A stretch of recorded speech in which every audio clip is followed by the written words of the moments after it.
What is up, everybody? It is Alex from Heavy New York calling from Zoom, and again, we return with Scott of the Almighty Fallujah. Great to be able to talk with you, man. Thanks for being here. Dude, thanks for having me, man. Hell yeah. What up, everybody?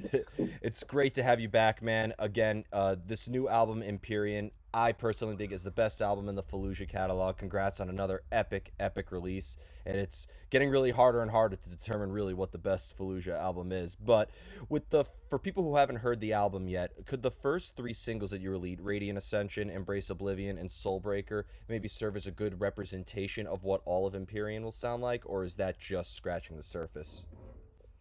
I'm going to lean towards just scratching the surface. I think, when picking a single for a record is it's one of the most difficult things to do for me because, they're all my children, these 10 songs. I've spent so much time making sure they were perfect, especially with the pandemic. We really went crazy with these songs. We made sure that, like, there was not a dull moment. You know what I mean? Everything was balanced perfectly. And many times throughout the songs, I was taking sections and recreating them, deleting them, replacing them with other parts. And so, yeah, when you're trying to pick a single, you're like, how do we show people what this record is all about while still getting them excited, while keeping their attention span and all that stuff? You know what I mean? Like the songs that we put out, Radiant Ascension, Embrace Oblivion, Soulbreaker, like I love those songs. But if you had to, you put a gun to my head and picked, like, what's your favorite song off of this new record? It might not be those songs really because I don't know. There's just like other aspects on like maybe duality of intent. Like there's like a huge prog like dual solo with the bassist and the lead guitar, and then eventually goes into this crazy. I mean, there's some crazy sections in it, but we just didn't feel that. I felt those songs were either too long for a single, like it wouldn't people wouldn't be able to digest it, and that's more for people that are listening to the record and yeah, it was kind of like a strategic thing. Radiant Ascension is like a 3.5 minute song. It's got the riffs, it's got the guest vocal, it's got the atmospheric chorus. It's got a super insane like almost like homage to Christian Munzer type solo. You know what I mean? It had all the aspects, and it had it in a 3.5 minute package. So I was like, all right, this represents the album well enough to put it out and get people excited for what's to come. But I don't know, the record's got so much content on it, and the fact that we've only released I think, about 10 to 15 minutes of it, where the record is like 55 minutes. Like, yeah, there's a lot of crazy sections on here. There's a lot of cool guest parts, and yeah, no two songs are really the same. So yeah, I'm hoping when people finally get to hear the rest of the record, is if they've been on board, listen to the singles, and hoping like, all right, well, I guess I got the gist of the album. I hope they're surprised when they listen to the record and realize there's so much more content on there to be listening to. Hell yeah. Yeah, there's some cool sections. Yeah, Hell yeah. Excuse the construction outside the I, studio. I haven't heard anything. Okay. Well, You're good. if you hear any of those drills, just write some riffs over it because I think that would sound pretty badass. But did you consider this just picking up where you left off after Undying Light? Because I remember when I spoke to you in 2019, you said that Dreamless was kind of like the follow up to The Flesh Prevails. So would you maybe consider Empyrean to kind of be like the continuation of Undying Light, or is this like a standout in the Fallujah catalog? Well, I think with Undying Light that we were coming off of doing what felt like to me like three records in a row. More so, the second and third record were they felt like were written all at once. Like you said, like Dreamless was like the successor to Flesh Prevails, but that was almost it was almost because we turned in the Flesh Prevails and we had already had the attention of Nuclear Blast about that time, and it was kind of like, all right, that's awesome. We like this new record, but it's not ours. That's uniquely to records. We need you to write a record for us. So it was kind of like, all right, just continue doing what we had been doing for like the 6 months, a year prior. So it was just like this nonstop session of writing music, and that's why they kind of are in the same like realm of our catalog, I guess. Flesh Prevails and Dreamless. They're different recording engineers. There's like aspects that make them sound different, but yeah, it's like totally the successor. Like, let's take this sound and let's just make another record with it. Let's go further, and it sounds mature because it's like concepts that we got better at doing, I think. And with Undying Light, to me, that was like a step away from the entire catalog. This is like us being experimental. Like, this is kind of like my chance after working on these records since I was like 15 or 16 to try some new concepts, to execute some new ideas and progressions. And it was actually really difficult for me to come up with some of those ideas. Some of those songs I toiled over because I was trying out ideas that I had never really done before in Fallujah music, and it was just trying to it reminded me of being like 16 and 17 again, experimenting with like that death metal atmospheric sound where you're just trying to figure out like the balance, like, is this too much? Is this exciting enough? All that, you know what I mean? And so that record was super challenging, and it was awesome to finish it and be like, dude, we did that. Like, we were able to like make this experimental sound, like kind of scratch that artistic itch that I think that had been building up for maybe like years, you know what I mean? I felt like I was kind of pigeonholed into this sound, and you know, I wasn't. It was just in my head kind of thing or whatever. I just felt like I needed to get away from it. So with this record, I don't think it's a continuation of Undying Light, except for the fact it brings some of the ideas that would like some of the progressions I learned from working on that record and some of the like arrangement stuff. I definitely learned stuff while recording Undying Light. That definitely got brought into the new record, you know what I mean, as far as like arrangement progressions and some of the like ways we did the atmospheres. But I think it's separate from the entire catalog. I think it's supposed to stand out as more like this could have been a self-titled record. I think honestly, we were nearly almost at that point, but it just didn't feel right. Maybe there was lineup changes and all that, so I felt like Imperion was a stronger, better name. But the whole idea is like this is Fallujah. This is Fallujah now. You know what I mean? And like this is us taking everything that you've heard in the past and taking it further. And executing ideas in a much more mature way. So I wanted to feel like something that is separate from that represents the entire catalog, but is definitely separate. It's not a continuation or a part two of anything. Like this is starting something new for the bands, and that's kind of the vibe I wanted to feel like.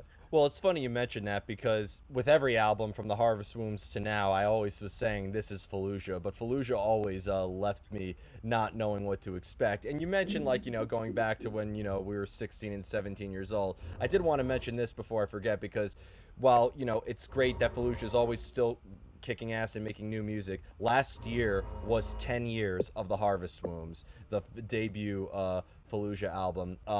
I was just wondering, kind of going back a little bit in time, because we've talked about what the idea was behind Undying Light, and now with Imperion. How would you say so much has changed between the Harvest Wombs and now, and what was the sort of mindset 10 years ago? Yeah, man, this is kind of cool too because before the pandemic, honestly, I was not as familiar with my own music as maybe some of the fans were, to be honest. Because those records worked on 17 or 18. I think the Harvest Wombs came out when I was like 19. I think it was finished when I was 18, but it ended up coming out when I was 19. And I don't. If we're not performing those songs on tour and rehearsing them like that way, there was really no excuse for me to like listen to them and play that music. But because I've been doing Twitch during the pandemic, it was kind of like my way to, okay, we're all our tours are canceled, like you can't go outside or whatever. So like I'm gonna try this, streaming thing or whatever, and this it turned into this whole thing. I mean, this awesome almost career from doing streaming and doing the streaming. It's mostly about performing. So I've gone back and I've relearned. In fact, when we hit 10 years of Harvest Wombs, I played through the entire album front to back. I relearned all the songs and played it on Twitch, and I still remember some of them. I forgot already again. You know what I mean? But you can still come into the chat and request a lot of those songs off the album. But it was really cool to go back. And honestly, some of those songs I hadn't listened to in like 6 or 7 years. It sounds crazy, but it's just I don't know how it happened. I just didn't listen to it as much. I was just in my own world. You know what I mean? And that's probably why Undying Light came out the way it did. It was just like in my own bubble of reality. But having done Twitch and go back through the entire catalog, it was almost like I had a better feel what the entire sound of Fallujah was. Like, oh yeah, like literally remember. Now I can play any of these riffs for you. I remember what I was thinking when I wrote those riffs.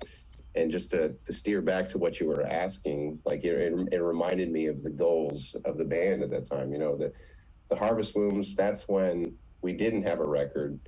we wanted to be a part of the scene of people that were much older than us. I think everybody that we liked, like, bands like, at the time, I was getting guitar lessons from Christian Munzer. He used to be in Necrophagus, but his current band at the time when he was giving me lessons was Obscura. And that's right when Cosmogenesis had just come out. The Faceless. Yeah, so good, dude.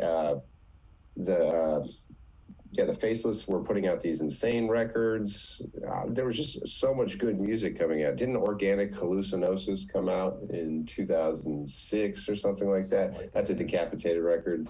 So anyway, there's just like some of the sickest music is coming out ever. And I remember we just wanted to be able to create music that was just as mystical and like kind of like that kind of inviting sound. Like, when we listened to death metal, it was just like mysterious in so many different ways. Like, how do you play that? That's one level. Like, it's so like requires so much skill. Like, okay, then the second level is how do you even write that? Like, where do you find these notes and these progressions? It's so separate. It's like a new type of jazz. And then like third, how do you like take the time with like within your life? Like at the time we were going to college, we didn't know where we're going, what we were going to do or whatever. And so it was very interesting to go back and remember all those feelings and what those were like, why we chose to do those riffs and why I spent so much time on it. And it kind of, throughout the catalog, like, your goals kind of change based on what's going on. Like you start getting exposed to like big tours and big bands. It kind of alters your kind of perspective on things, maybe for good or for bad, kind of changes what you want to do. And just to bring it back to this new record, I think some of the goals of this record are similar to what that earlier record was. But now, we're 30 years old as opposed to 17 years old. We've been touring for 10 years. We've been writing many, many records. And I just kind of wanted to, it's not the same exact goals as that first record, but it is in the same vein where it's just like, let's put together some music that's aggressive, embellished, complex, like mature sounding, like well balanced, and do it with the minds that we have today. You know what I mean? And so it's kind of like almost like a return to form in the sense of what we were trying to do. But I think this music sounds much more mature, and it's brought along all the stuff we've learned throughout the catalog. So 100%. It's kind of cool. Yeah, kind of cool you bring up that first record, because I thought about it a lot when I was making this record. I thought about,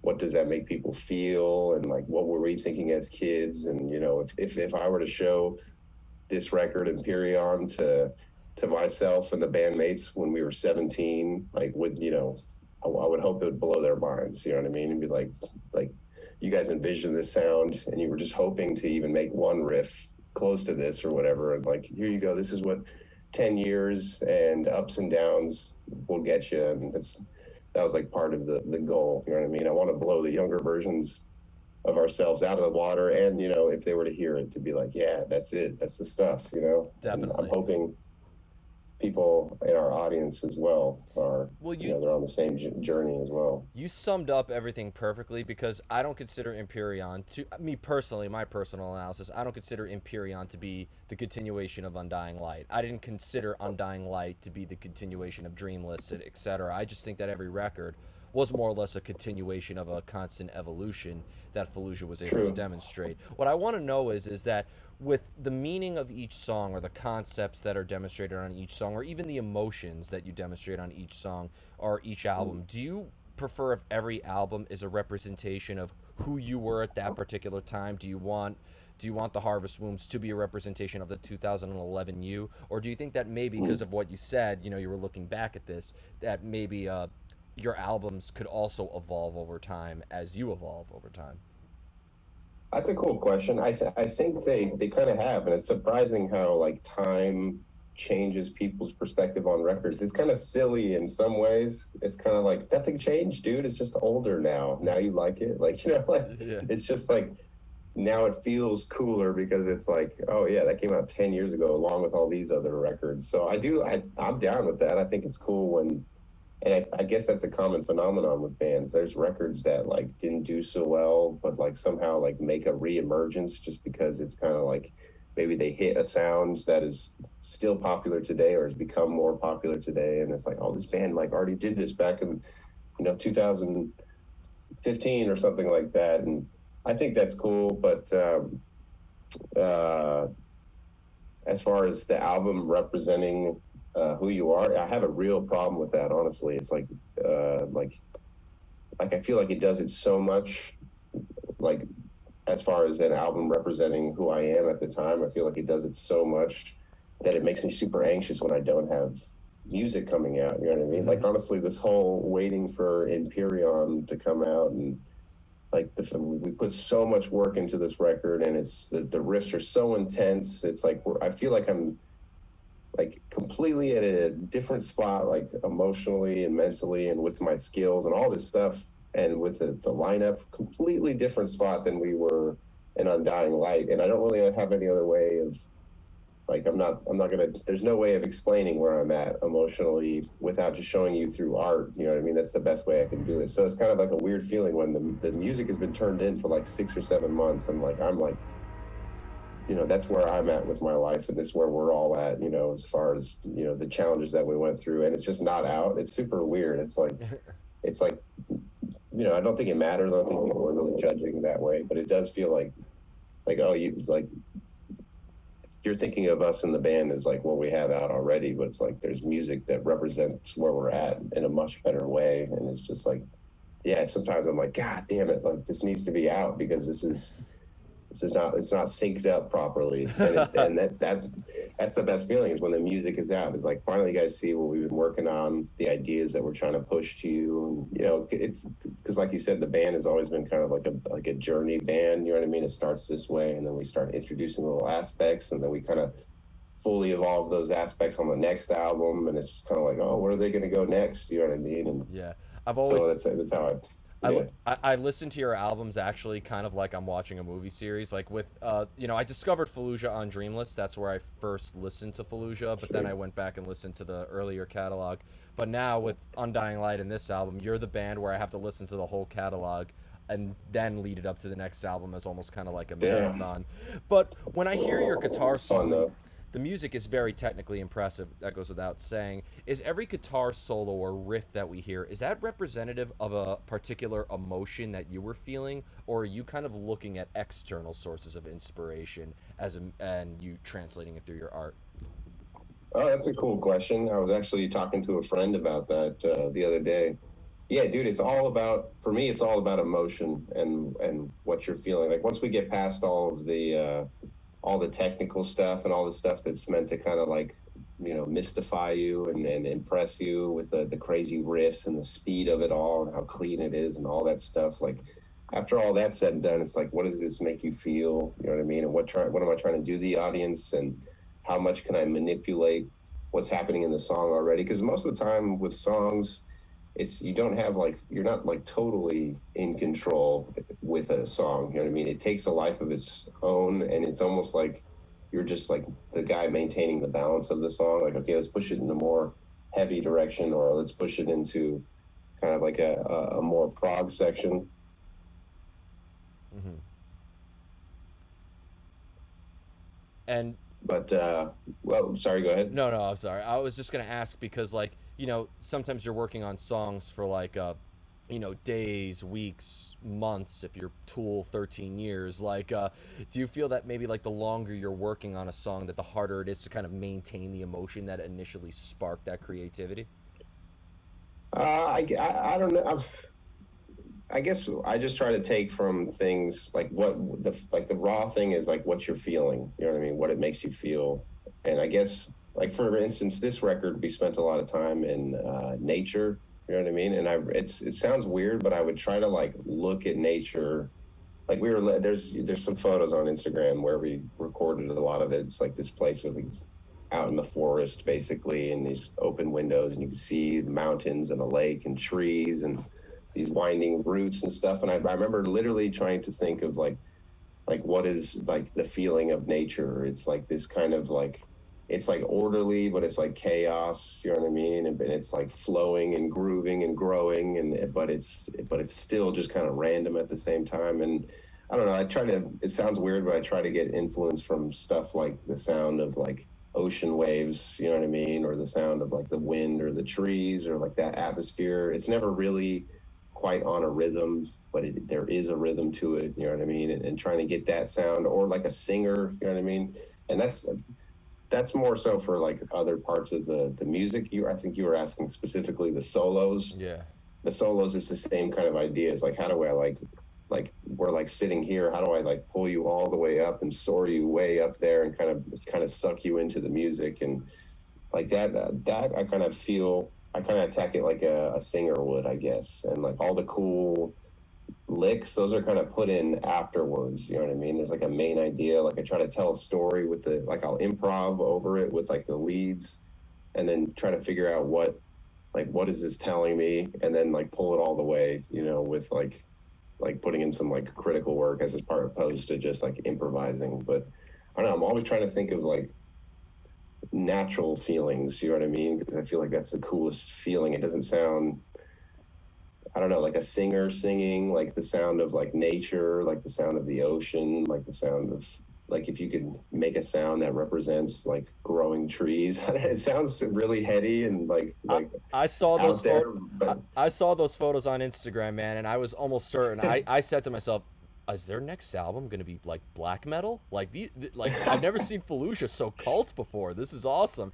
And yeah, yeah, and, dude. like it really had that aspect. And it's funny you mentioned that too, because I do get a real good sense of like an organic nature in Fallujah. And this isn't a dish against like the sort of tech or prog death metal genre.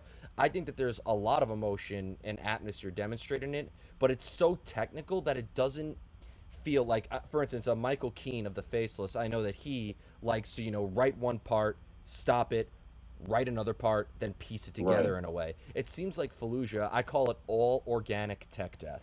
That's what I would call Sick. Yeah. Like, yeah, you're right. Like Michael Keane, the Faceless. It's like we're listening to an alien, like an alien engineer, like building it's all like computery and like assembled, and it's like all like perfectly like, I don't know, like it reminds me of like machinery it. kind Yeah. of, you know what I mean? Like the way it's, or like high tech machinery, it's all, everything is supposed to be in its spot or whatever. If you moved like one note over, the whole thing would just like fall apart, you know what I mean? The rhythms are so tight and everything. And it's just like, I love the Faceless. I think it's super sick. It literally reminds me of listening to like fucking alien music or something like that. And Yeah. yeah, I love that music, but definitely not trying to do that with Fallujah. It's like, though it's like super technical, and like that's the hardest part, is like making it not sound too gridded out and too technical, because I just don't like the sound of, I hate hearing, and I hate, but you know what I mean, if I could detect that you wrote the song in Guitar Pro, it really throws me off, you know what I mean, like I don't, there's a sound to Guitar Pro where it's like not like the actual like sound, but there's like a sound when somebody has kind of chopped it up and cookie cut it a little bit, Yeah. or how I like to call it mining for riffs. You know what I mean? There's like Riff when mining. people Yes. don't. Yeah, dude. Like, I've done it myself, but it happens where like it's like, okay, you didn't hear the riff in your head, you didn't have a vision of it, you just slowly picked away at this file until it became something, and sometimes that comes out with like a really cool riff, but other times you're like, it sounds almost computer generated or whatever. It's almost like uncanny valley. It's like looking at listening to a riff that got like Botox or something. I don't know. It's like A Botox it's like riff. Oh there's man, just something like a little off about it. It's like not quite natural beauty or whatever. But I don't know, Botox knocking riffs. anybody. Botox riffs. That write that down. You got to use that somewhere. All right, yeah, Yeah, that's but a quote right there. yeah, and you know what? You saying that just added a lot more context to actually Undying Light, because my review of Undying Light was that was the rawest Fallujah album I've ever heard. Sick. Like Yeah. I even saw, not to say that this was a genre, but I even saw some like early post-hardcore elements in it too, because of how like Oh raw yeah, dude. and DIY sounds. Bro. Like, I've seen you guys play at like Summer Slaughter, or play with like Thy Art Is Murder, and like all like these big stages. But like now I could see you play it like with, if you played Undying Light in its entirety, I want to see you in like a basement like club environment. You know what I mean? Oh, it'd be pretty sick. It'd be Yeah, all nasty and mean. Yeah, I yeah, mean, yeah, just that's just the vibe that we were going through when we were writing that music. We wanted that kind of like deeper emotional sound, and I felt like yeah, like doing the technical, like nerdy riffs, like kind of pulled you out of that a little bit. Even though I know that's what fans wanted or whatever. But as far as the vision with that, it was like we wanted to go into like a dark, depressive spot. You know what I mean? We're just like floating in the fucking atmosphere, and just like, you know what I mean, barely hanging on. Yeah, no, I feel that, man. Yeah. In order to get like that inspiration, that drive to write and, to get these ideas, do you prefer to be like, isolation and solitude is one of the greatest sources of creativity, but do you prefer to be in isolation to cultivate ideas, or do you prefer to maybe be in the company of your other bandmates in order to sort of like make everything come together?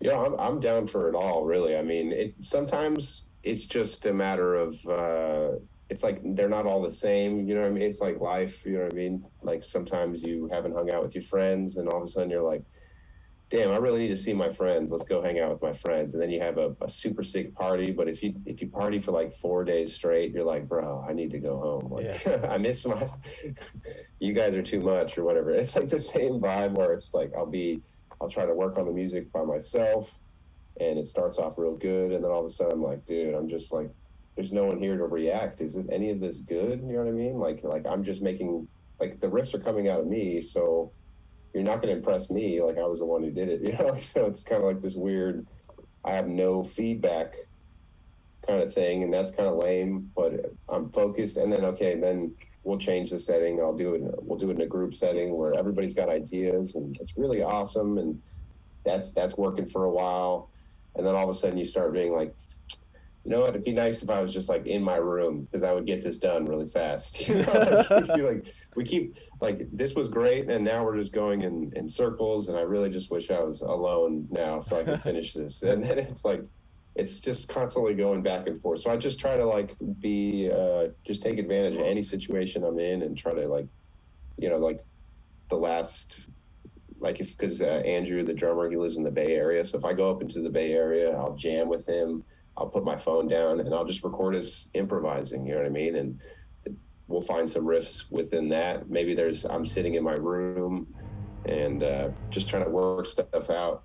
Or maybe we've discussed a concept on group chat, like, oh, dude, we should try to do something like this. I'm like, okay, I'll try that. You know what I mean? I'll try it. I'll make a demo. I'll send it out. So it's like, it's not really, I know certain bands are like, we only write music when we sit down together, or this guy just sits in his room alone and does everything. Like it's just all over the place for Fallujah. And sometimes like certain like, okay, well, I need to sit down and be in a loader room to get this finished. Like sometimes that's required, or sometimes yeah, we need to hang out together and discuss things. But it's always a collaborative effort for sure. It's not like, and I don't even think the dudes that claim to write all the entire catalog, I don't even think they do it alone too. I found that out. Like you need to have collaborative effort to get awesome sounding stuff. Otherwise it just sounds like some dudes regurgitated motifs like Yeah. over and over and over again. Yeah, And I think you could detect that too after listening. I don't consider that a band. Like every time I hear, I've talked with plenty of bands, and every band is their own thing, so it's not like a ditch on it or anything like that.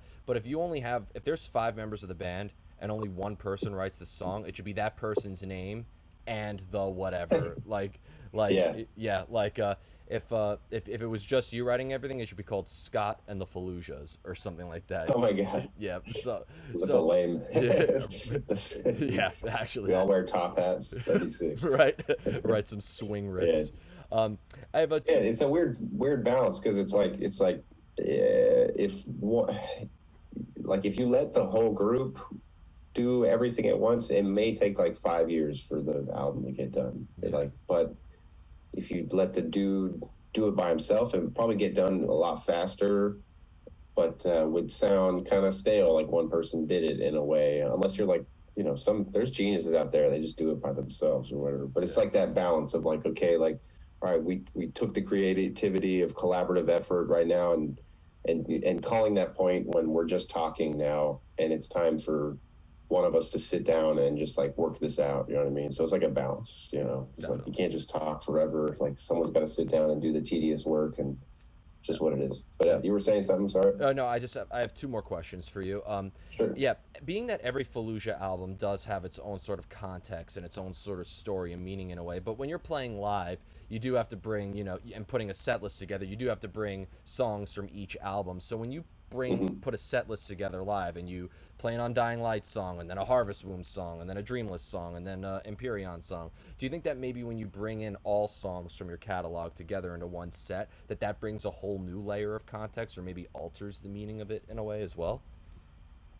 I think so. I think when people hear it, like I hear it on Twitch because I get the chance on Twitch to play through multiple songs throughout the catalog and to play for people that have like never heard the band at all. You know what I mean? It's really good. It's like this huge world, and there's tons of people that just stumble on that have never heard my playing or the band or anything. They're totally brand new, and I get this like raw experiment where I get to hear like what they like about it, and yeah, I think when you hear all of the music at once, you know what I mean, from Undying Light, like there's aspects that change, maybe the tone of the vocals, but people like understand like what the message is. Like this is like metal with like this soaring atmosphere in it. It's not space metal, it's like earth mushroom acid metal, like mixed with like spiritualism.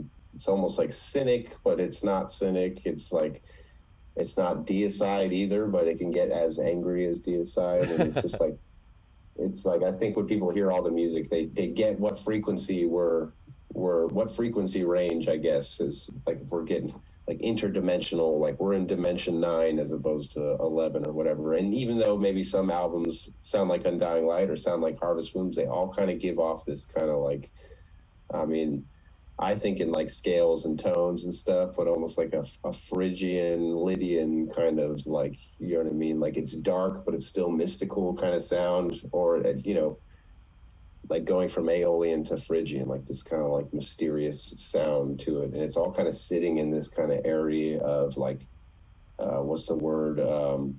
Where it's not quite sad, it's not quite happy, it's kind of ambiguous in certain ways, and it kind of keeps you sitting there, you know what I mean? And it doesn't matter what album it is, it's kind of sitting in this ambiguous kind of atmospheric, going between like angry and melancholy or whatever. And I think that's just the sound of the band. And it's what's cool about Twitch is I think another reason why this album turned out so good compared to, in my opinion, I think it's one of the better records that we've done, is because I think those 2 years having off and spending the 2 years happened to learn all of our old songs and perform them. Like I feel like we really got the feel of what the band is and like what it means. Like, you know, what do people like about this band? They like Sapphire, they like Carved from Stone, they like Starlit Path, you know what I mean? They like The Void Alone, like Cerebral Hybridization. Like, what is it about those songs? You know what I mean? Like, you know, it made it easier for us to visualize the album. I think it did come full circle in a way, and I could see why you originally were planning on making it a self-titled album. I almost feel like it is like a retrospective of everything from this Fallujah adventure. And I'm very impressed that you even remembered all those scale modes, Phrygian and Dorian, because a lot of people don't remember it. I only remember it because of a trick my guitar teacher taught me, to remember all those scale modes. I don't particularly like midgets attacking ladies. I don't particularly like midgets attacking ladies. Oh, I'm so gonna use that, dude. Yeah, please use it. That's how I remembered all of those. And somebody also made a meme of me back in the day of me looking confused with that term, saying Ionian, Dorian. Oh, beautiful. Yeah, it was like Ionian, Dorian, Phrygian. There's a chlamydian mode too. Oh my god. So got that one on accident, bro. Yeah, right. So every time I hear those terms now, I just laugh because it's always a line of jokes and everything like that, but it is so important in the guitar tone as well. Yeah, dude, it's like the codes for emotion in my opinion. Like that's how I think, or that's how I teach it too, you know. It's like you do all these things, but like we got to control the sound, the tone of the music, as in like, is it happy or is it sad or is it somewhere in between? And like, that's the best way to control it, is just the intervals that the music's made up of. And yeah, like Fallujah's we kind of got our go-to moves, you know what I mean? It's not usually a scale, but it's maybe going from this chord to this chord or from this key to that key. There's sort of like moving in a fourth or something like that. It's just like certain moves that kind of give it a sound. And I love that about music theory, like learning in other bands' songs. You know, like when I've been learning a lot of Meshuggah songs for the stream, and it's just kind of, you start to detect their little moves, like the little things they do. And it could be a handful, it could be like 10 separate types of moves that they pull, but it's like, this is this is the coding. This is like the software under Meshuggah. You know what I mean? It's like Definitely. it's And cool shit. I'd imagine too there is plenty of rule breaking as well, right? I mean, because this is rock and metal, it's all about saying, fuck the rules. But like, it seems like you Oh hell very yeah. much learned the rules before you broke them. Yeah, definitely. I say that all the time in my lessons. You know what I mean? Especially when people like, because I'll get people like come into the guitar lesson and seem to, I just attract people that like want to learn like some difficult theory music or whatever. So they'll be like, "Yeah, can you help me figure out this Gorgut song?" And you're like this is death metal. This is way past scales and like modes and keys and stuff. But like, let's try to rationalize that. And yeah, you learn that like, yeah, they understand it, but he is just disregarding it and doing this crazy like chromatic stuff, and he's using his ear. And yeah, music's awesome. Definitely. Definitely go on and on. Hell yeah. And the final question I wanted to ask you is just like a fun little question after talking shop and creativity. But I just think that the last couple of years that we've had some of the best death metal ever come out, like new bands, whether it be Frozen Soul or Creeping Death. The Ulcerate album from 2020, I think, is one of the best death Oh my metal God, albums. so good. You Staring to Death and Be Still. Yeah, I've listened to that yeah. album almost every single day since it's come out. It's like dangerous on how addicting it is to listen to that album. Dude, So that's yeah, it's amazing. That's the stuff right there. yeah, They've created a sound like, oh, 100%. so good. Is there just any particular death metal albums that have come out that you've that have really fancied your attention and definitely opened up some ideas as well? Any old school albums you've revisited? Let's just nerd out in the. Yeah, let me see. I mean, like I said, because of Twitch, I'm learning songs all the time, and the last 2 years I've just been kind of delving in back into the songs that got me to fall in love with death metal and this like crazy genre of music. Like I think there was maybe a period of 3 to 5 years where I kind of wasn't really listening to death metal because that was like my job in a sense. Like it was like I was always performing it, and so I wanted to listen to kind of like shoegazy or like black metal or kind of like grungy material, and I kind of stepped away from it. But Twitch, learning the music for Twitch, it's like sucked me right back in. And I'm like, bro, I love this music. This is for sure like my favorite kind of music, undoubtedly. Like I enjoy that other stuff. I love city pop and I love, like all the genres I was mentioning earlier. But yeah, 100% in love with death metal in Yeah. every way. But I don't know, like as far as new music, maybe I don't know too much, but I learned all of Death Atlas by Cattle Decapitation for Hell yeah. Twitch. Like, yeah, that is a special record. Yeah, that's like kind of like it's like it's like it is Cattle Decapitation, but it like steps out and just it's a whole new level of Cattle Decapitation. It's so well put together, like the vocal choices, the songwriting. It's like so sick. I just became obsessed with that record. Yeah. And uh, quite Reign unsettling now. Supreme. Oh, It, what were you saying? the concept of that album aged pretty well, I might say as well. Dude, what sick timing. My God. Yeah. Bring back the plague, dude. So Yeah. good. And then learning a lot of Dying Fetus. I mean, I appreciated Dying Fetus and I liked Dying Fetus. And, we toured with them multiple times, one time for 7 weeks. But yeah, I didn't realize that they are one of my favorite bands ever just from learning their music. I started learning their music as like, okay, this will be fun to play on Twitch. It'll get lit. And these songs are nostalgic because I remember listening to them on tour. And then the more I got into the band, I'm like, dude, this is one of the sickest bands fucking ever, dude. A three-piece. Like, it's so groovy. It's just so raw and sick. But I will say, and not just hyping this up because we're going on tour with them next month, the new Psychroptic album, Divine Council, holy shit, bro. Like, that's the stuff that I was talking about. Like, that's what I was, like, if I heard that when I was 17, like, that would be it, like, for me. Like, I just spoke with like I this. just spoke with them a couple weeks ago actually. Oh, dude, yeah, I can't wait to fucking slap that dude in the face because this shit is retarded. This shit is like so insane. Because it reminds me of listening to like Necrophagist or Deeds of Flesh. It has that amount of embellishment, but it is like undeniably psychroptic, and it's undeniably that dude's guitar playing. Like, and it's just, oh my God, it's embellished in the perfect way. Dude, I'm kind of losing my mind over the new Psychroptic album Oh, for sure. dude. Because I've been into them since what is it, 2008? And I think what was the one? Was it Scepter of the Ancients? Let Yes, me see. I Oh think no, it so. was Symbols of Failure. Came Okay. out in 2006, Oh, and okay. that's what got me into them. And I've always been into them. Observant was sick. Like it was like the riffs were just super sick, but maybe the albums didn't stick out too much, I guess. But this album, like I think they did the same thing that I get this feeling that they did the same thing that we did. And I'm looking out for these bands. Like I want to see the albums that were the entire pandemic they worked on them. You know what I mean? Like I know I'm seeing them come out now, and I'm like, there's no way we're the only band that took the entire pandemic to just go as hard as possible writing music or whatever. And I'm like, there's going to be some other bands, and this record comes out, and I'm like, yeah, they did that.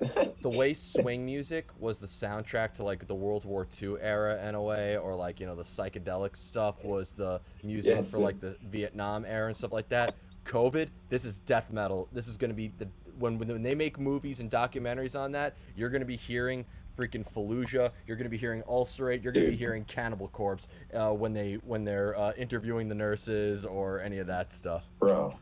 That'd be hype. That'd be sick. I mean, I see an excitement for death metal that I've never seen before Yeah. growing up. Maybe it happened a little bit before I was able to go to shows, 15 or 16. I could have sworn I saw images of people being this excited about death metal, but it seems like right now it's like the last tour I did with Rivers, people are super hyped up. I went and saw Deicide in LA, downtown LA, like a week ago. Dude, it was just like sold out, packed, probably oversold. People were just losing their fucking minds. I was like, this Yeah. is so sick right now. Death metal's in great hands. It's in great hands. Like, I don't Dude, think there's a yeah. better era for death metal than now. So, I think people got anger and they're pissed off. I think people, it's not just like, oh, this is nice music. It's just kind of like, yeah, I need some of this right now. yeah, when people are listening to death metal, it's because they need it. It's in a way, you know what I Yes, mean? So, it's how I feel. Sometimes I just got to put on some death metal and fucking get pissed off, dude, and it helps. absolutely. I just need to stop listening to it in public because I'm always worried I'm gonna accidentally punch someone out. Fuck it, dude. Crowd kill on the subway train. um, is there just uh, And Is there just anything else with Fallujah that you would like to plug? You got the Psychroptic tour coming up. Is there just anything else with the release of Imperion that you'd like to plug? yeah, I mean, we just put up a Patreon page. The band just put up a Patreon page. We kind of like sneakily put it up. We didn't want to make a whole big deal out of it, but I think just with like the way the pandemic and everything is it's kind of changed the vibe of how bands can communicate with their fans. Like, you know what I mean? Like I said, pretty much all the band members have Twitch. You know what I mean? We're always streaming. We're trying to connect with people performing songs, and Patreon's the same way. It's like just giving you another way to support the band directly. Because I guess found out there's tons of Fallujah fans out there that want to support the band and help us keep going. So yeah, we started one of those, and they got some pretty cool perks. You know what I mean? You get cool unreleased material. You get some tabs. You get some live chat. So there's that. If you want more Fallujah stuff, we're always posting in there. Check us out on Twitch. But more importantly, above all of that, is check out the new album. Check it out on Spotify. The singles are out. If you haven't ordered it, pre-order it. Or if it's already out, get the album. That's the best way you can help the band. That's how you can keep us going, touring, doing all that stuff. So main thing though is enjoy the music. I hope it inspires you and gets you stoked. But yeah, that's it. 100%. Thank you so much, Scott. Everybody, Scott of Fallujah. Be sure to check out Imperion coming out via Nuclear Blast on what's the date again? My notes. September 9th. September Oh, you're 9th. good. Yep. It's my bad. That Yeah. was my bad. And we're heading out with Psychroptic September 11th, and that's for a month. And then we'll be going out with Rivers and Nile, Inferi and Allegion, and Harbinger in Europe for the Faces of Death tour. So that's kind of where we're at right now. Hell yeah. Well, thank you so much, Yeah. everybody. Fallujah, September 9th, Imperion. Check it out. We'll see you next time on Heavy New York.